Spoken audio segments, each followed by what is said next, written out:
Hello बच्चों, मैं आपके सामने पंचदशा पाठा प्रकृति वेदना लेके आई हूँ। अर्थात इस पाठ में यह बताया गया है कि प्रकृति किस प्रकार से व्याकुल हो जाती है, जिसमें नदी और वृक्ष की बातचीत बताई गई है।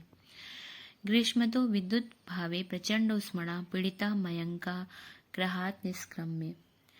ग्रीष्म अर्थात ग्रीष्म ऋतु में बिजली के अभाव में प्रचंड गर्मी अर्थात तेज गर्मी से पीड़ित मयंक ग्रहात निष्क्रम में घर से निकल जाता है। मयंका उष्मणा पीड़ितो अश्मि। मयंक बोलता है मैं गर्मी से पीड़ित हूँ। शरीरा स्वेदधारा प्रश्वंती। शरीर से पसीना निकल रहा है। अय मित्राणि इत आयन्ति। मेरे मित्र इधर आ रहे हैं। शशांका आगत्य वयस धर्मोष्मणा व्याकुलो अहम। आगत्य मतलब आकर, शशांक आकर, मित्र धूप के तप से व्याकुल हूँ। मयंक बोलता अहम अपि तथैव। अहम अपि मतलब अहम धन अपि, मैं भी तथैव मतलब वैसा ही। आगच्छ खारुन नदी तीरम गच्छामः। आओ खारुन नदी के किनारे जाते हैं। ते सर्वे नदी तीरम गच्छन्ति मार्गे एकम सरा दृष्ट्वा। वे सभी नदी के किनारे जाते हैं रास्ते में एक तालाब देखकर।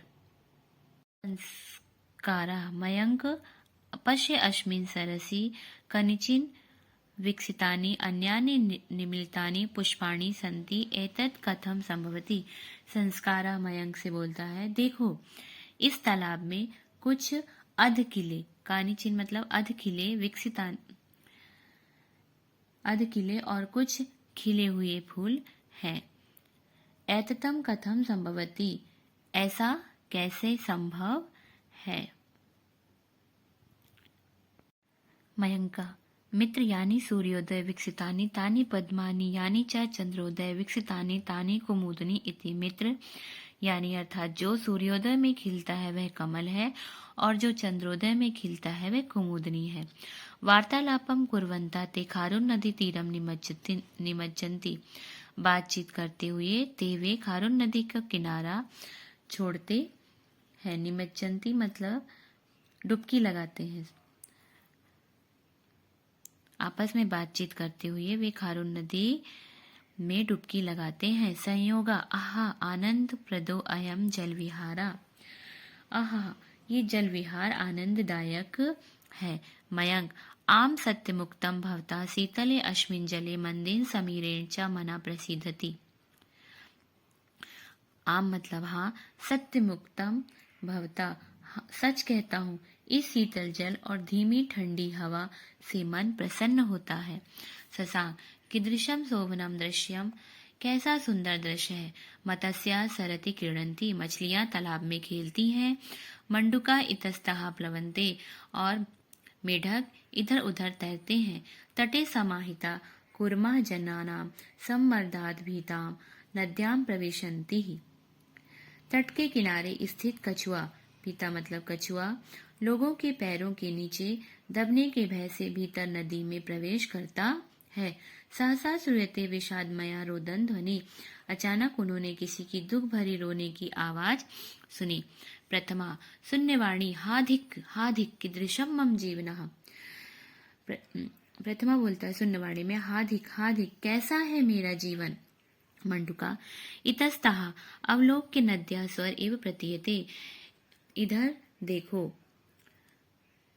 उधर देखकर नद्या स्वर एव प्रतीत, नदी की आवाज की तरह लग रहा है। अन्यथा अपि ध्वनिम श्रूयते, अन्य लोग भी आवाज सुनते हैं। द्वितीया शून्यवाणी ममापि च जीवन अत्यंतम कष्टप्रदम जाता। द्वितीया बोलता है शून्यवाणी ममापि, मम धन अपि इसका संधि विग्रह है, मेरा भी जीवन अत्यंत कष्टदायक हो रहा है। संस्कारा सा आश्चर्य विलोक्यन वृक्षस्य स्वर इव प्रतीयते।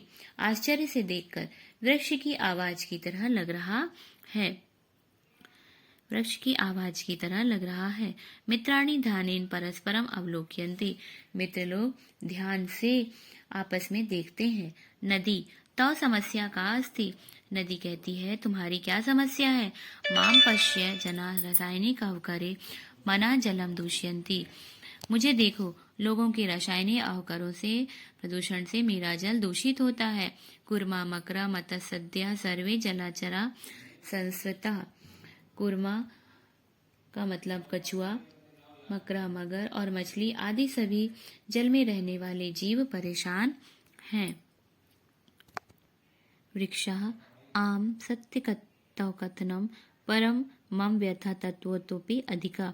हाँ, सत्य है तुम्हारा कथन, पर मेरी व्यथा तुमसे भी अधिक है। त्वं प्रवहन्ति जीविता तु असि परम निरंतरम कर्तनेन वयम तु समूला एव नष्टा भवामा। तुम बहते हुए जीवित हो, लेकिन मुझे तो निरंतर काटने से मैं जड़ सहित नष्ट हूँ। नदी वृक्ष एतादृशं विषादं श्रुत्वा ते परस्परं वार्तालापं कुर्वन्ति। नदी और वृक्ष ऐसी विषाद नदी और वृक्ष के बीच इस तरह की पीड़ा सुनकर वे आपस में बातचीत करते हैं। मयंका नदी वृक्षादयो प्रकृति उपहारा। नदी वृक्ष आदि प्रकृति के उपहार हैं, किंतु अस्माभिः एते कीदृशी दशा अस्ति, लेकिन हम सबने इसे कैसी अवस्था में पहुंचा दिया है। संयोगा आम पश्य तटे वर्तुलाकारेण स्थिते वृक्षावली मनांसि ऐतवती व्यथा वहन्तो अपि समाक्तेभ्यः फलानि अर्पयन्ति। हाँ, आम मतलब हाँ व पश्य मतलब देखो। किनारे में गोलाकार स्थिति में पेड़ों की पंक्ति मानो ऐसा कह रही है कि पीड़ा सहकर भी अपने पास आने वालों को फल देती है। मयंका निधागे अस्मिन् एषा नदी अपि स्वशीतले जलेन अस्मान् आनंदयति। निधागे मतलब इस भीषण गर्मी में यह नदी भी अपने शीतल जल से हमें आनंद देती है। शशांक कहता है, अहम अनुभवामि यत् येन प्रकृतेः वृक्षकर्तनं जल प्रदूषणस्य अवरोधनीयम् अयमेव अस्माकं संकल्प स्यात्। अहम मतलब मैं अनुभव करता हूँ कि केन प्रकारेण वृक्ष काटने से और जल प्रदूषण करने वालों को रोकूंगा, यही हमारा संकल्प है। मयंका साधु वयं मिलित्वा ऐदर्थं जनजागरणं प्रयत्नः करिष्यामः उक्तं च परोपकाराय सतां विभूतया। मयंक बोलता, अच्छा, हम मिलकर इसके लिए जन जागरण करने का प्रयत्न करेंगे, और कहा भी गया है कि परोपकार सज्जनों का धन है। आशा है कि आप सभी को अर्थ समझ में आ गया होगा बच्चों, और इस पाठ से हमें शिक्षा मिलती है कि हमें अपने वृक्षों को बचाना चाहिए, वृक्षों को काटने वालों को रोकना चाहिए और ज़्यादा से ज़्यादा पेड़ों को लगाना चाहिए।